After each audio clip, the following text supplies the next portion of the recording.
Watch episode 4 of The Download at aka.ms/thedownload.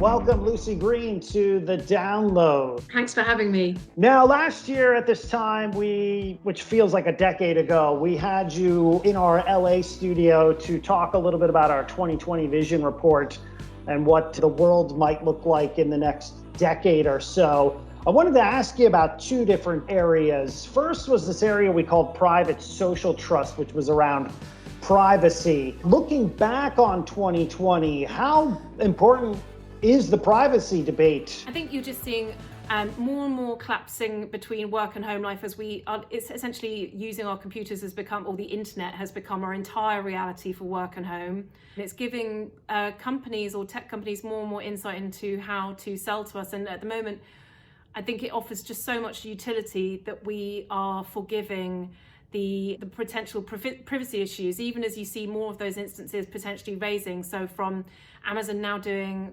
prescription drug delivery to high profile data breaches. So, people in their counseling sessions having recordings being used for advertising. So I think there's going to be a continued tension.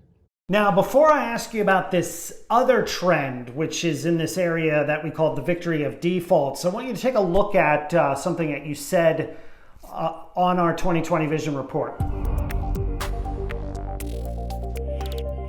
Well, you're seeing, of course, this explosion of well-being tech, and I would connect that just generally to this era of anxiety and unease about the world.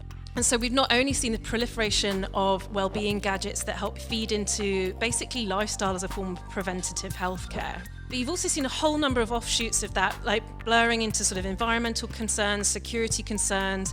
So masks when you're cycling to tell you when you're encountering too much pollution. There's a whole load of gadgets that are really sort of, I see it sort of driven by consumers wanting to fortify themselves against the world around them and potential economic, health, or political unease or social unrest. Everything is sort of protective, which is really interesting. It's almost creepy when we watch that now. Have we really reached this sort of victory of defaults where we're just over monitoring almost everything that we do? I actually think it's getting even more intense, the desire to sort of protect and become resilient. And of course, you see all the tech companies rushing to bring out new products. So LG has already brought out a new mask that is able to purify what you breathe in to a very, very advanced degree. So people, I think, are really going to continue to invest more and more in this, in protecting themselves, especially in areas where they might feel that the government has not protected them or managed this in a particularly successful way. Let's put the fast forward button on since we have the rewind button on. Ask you a little bit about what's coming up in 2021, especially in the area of, advertising and business. What do you think is going to be maybe something we should have on our radar? I think you're seeing a complete blur in terms of product, but also consumer behavior between what is business and what is consumer as a vertical, right? Because we're all working from home, I think you're seeing a real blur in behaviors in terms of maybe you're setting up your own website to sell jams during the pandemic, I don't know, or whatever. So you're seeing lots of brands that might have only marketed towards enterprise, repositioning as consumer offers for consumers, but also people thinking of themselves as brands, as entrepreneurs, and new tools appearing, enabling them to create and monetize their output. This is especially evident in the creative space.